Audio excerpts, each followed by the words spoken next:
गया है। Post budget news conference के दौरान सहाफ़ियों का एहतजाज वॉकआउट कर गए हैं। वज़ीर ख़जाना मोहम्मद औरंगज़ेब की जानिब से पोस्ट बजट प्रेस कॉन्फ्रेंस करना थी, सहाफ़ियों को कुछ शिकायत थी मगर वो पोस्ट बजट का बायकॉट कर गए हैं। सूरत हाल क्या है जानेंगे अपने नुमाइंदे इरशाद अंसारी से। इरशाद बताइएगा।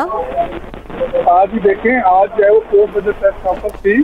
लेकिन जर्नलिस्टों ने जो है वो पोस्ट बजट प्रेस कॉन्फ्रेंस का बाइकआउट किया और उसकी बुनियादी वजह ये है कि FBR की तरफ से जो है वो टेक्निकल ब्रीफिंग की जाती थी हर साल। इस मरतबा जो है वो ब्रीफिंग नहीं दी गई और FBR हुकाम का ये कहना था हमें हुकूमत की तरफ से रोका गया और उसमें एक हम पैदा हो रहे थे कि शायद टैक्सेशन में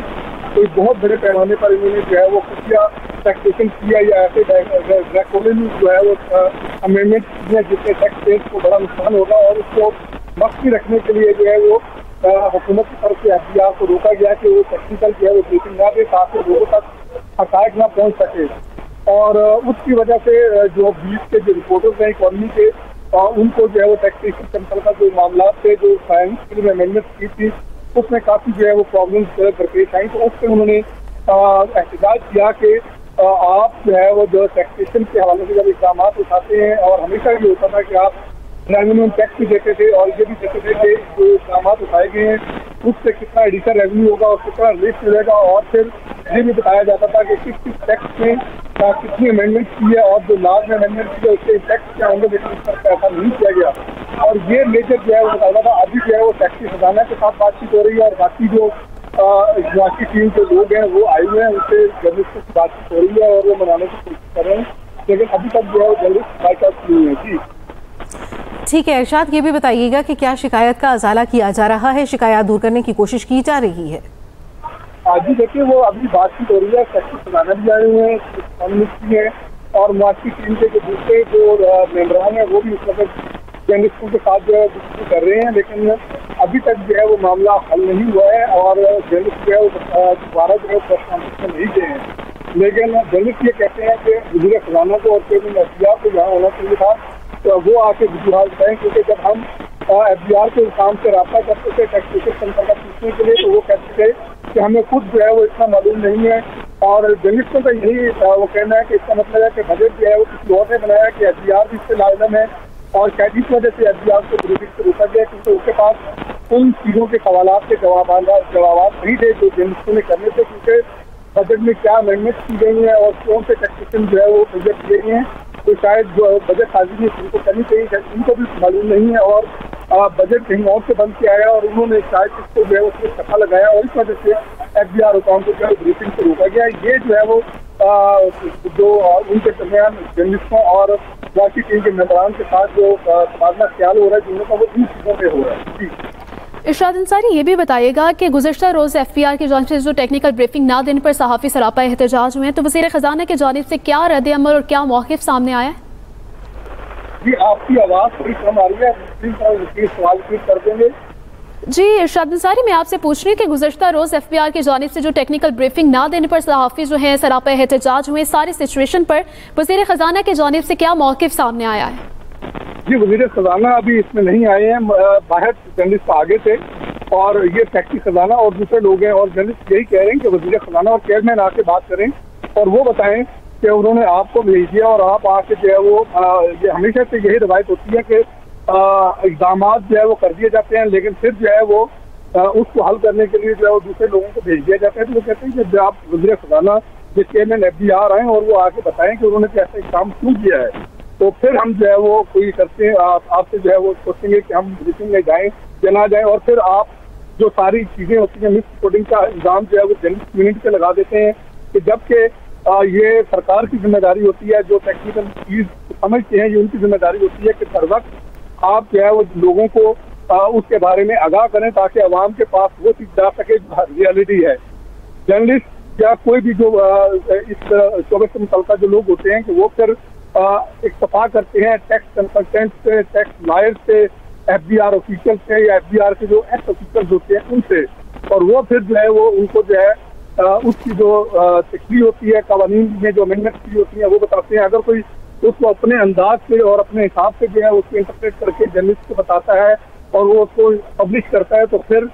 उसका जो है वो बार जर्नलिस्ट की बजाय या उस मीडिया हाउस या उस अखबार या टीवी पे जाने की बजाय ये उन पे जाना चाहिए, उन जिम्मेदारान पे जो बर वक्त जो है ये इकदाम नहीं करते। हर डिपार्टमेंट के मीडिया के नाम पे जो है वो डिपार्टमेंट उनके बने हुए हैं, उनकी पूरी टीमें हैं, लेकिन ना वो बर वक्त प्रेस रिलीज जारी करते हैं, ना वो बर वक्त जो है वो किसी किस्म का जो है वो इंफॉर्मेशन देते हैं, ना स्पोक्स पर्सन कोऑपरेट करते हैं। और उनसे अगर बात की जाए तो वो ये बताते हैं कि जी हमें इल्म नहीं है, हम मुतल्लिका डिपार्टमेंट से पूछ के बताते हैं, और इस इंफॉर्मेशन को देने के लिए 2-3 दिन लग जाते हैं। जबकि जर्नलिस्ट के लिए जो इन्फॉर्मेशन होती है उसको ज़्यादा देर तक होल्ड करना मुमकिन नहीं होता है, और वो जो खबर होती है वो किसी न किसी जगह पे चल जाती है। यही वजह है 5 मिनट्स, लेकिन उसमें कुछ ऐसे चीज़ें हैं जो मैं यहाँ उजागर करना चाहता हूँ in terms of the significance of the reforms and in terms of where we are and where we want to go. बीच में जिक्र किया था is was around the structural reforms, और उसमें कई चीज़ों पे तो आप कई दफ़ा सुन चुके हैं कि हमने टैक्स रिफॉर्म्स में क्या कर रहे हैं। चेयरमैन FBR यहाँ मौजूद हैं, ये इस पे फर्दर आपको डिटेल्स दे सकते हैं in terms of people, process, technology और जो सारी ट्रांसफॉर्मेशन जारी है। इसी तरह जो एनर्जी रिफॉर्म्स हैं उस पर मैंने बड़ी कल मुफस्सल गुफ्तगू की। प्राइवेटाइजेशन, SOE रिफॉर्म्स के बारे में बात हुई, पेंशन रिफॉर्म्स के सिलसिले में बात हुई। लेकिन जो कल एक बहुत इम्पॉर्टेंट बात की गई was around the tariff reforms, और मैंने कल उसको ईस्ट एशिया मूवमेंट भी उसको कहा, बिकॉज इट्स वेरी इम्पॉर्टेंट कि हम we all appreciate and understand कि इसकी सिग्निफिकेंस क्या है। देखिए, ये 2 चीज़ें हैं इस टैरिफ रिफॉर्म्स के सिलसिले में। पहली बात तो ये है कि जो ओवरऑल प्रोटेक्टेड रजीम है उसको चेंज किया जाए। जब प्रोटेक्शन को और वॉल्स ऑफ प्रोटेक्शन आप नीचे लेकर आते हैं तो उसकी इकॉनमी में एक बेहतर रिसोर्स एलोकेशन होती है, वो चेंज किया जाए। जब प्रोटेक्शन को और वॉल्स ऑफ प्रोटेक्शन आप नीचे लेकर आते हैं तो उसकी इकॉनमी में एक बेहतर रिसोर्स एलोकेशन होती है, उसकी कैपिटल एलोकेशन बेहतर चलती है, उसकी ह्यूमन रिसोर्स एलोकेशन बेहतर चलती है। This is the overall macro economic framework. लेकिन how does this help the export industry, because I think that's very very critical कि ये जो हमने इतने बड़ी टैरिफ रिफॉर्म की बात की है, और मैं फाइनेंस मिनिस्ट्री से हूँ, मेरे साथ चेयरमैन FBR बैठे हैं, तो लोग तो हमारे से ये पूछते हैं कि ये तो आपका रेवेन्यू कम हो जाएगा।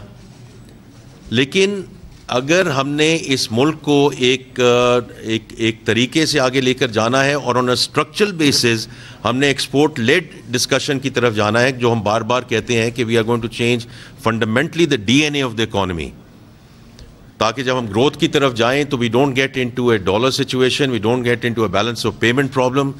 so that we can continue to grow at a certain pace which is export led. अब उसमें मैं जो कुछ हम इकदाम हमने उठाए हैं और as part of this discussion we are there, तो मैं उसमें थोड़ी सी डिटेल में जाना चाहता हूँ, क्योंकि हमने देखें ओवरऑल 7,000 टैरिफ लाइंस हैं। अब उसमें से आपके लिए समझना बहुत ज़रूरी है कि 4,000 टैरिफ लाइंस में एडिशनल कस्टम ड्यूटी को ज़ीरो कर दिया गया है। उसमें से 2,700 जो टैरिफ लाइंस हैं उनमें कस्टम ड्यूटीज़ को कम किया गया है, और ओवरऑल जो 2,000 टैरिफ लाइंस हैं those are directly linked with those raw materials and intermediate goods जिसके बेसिस पे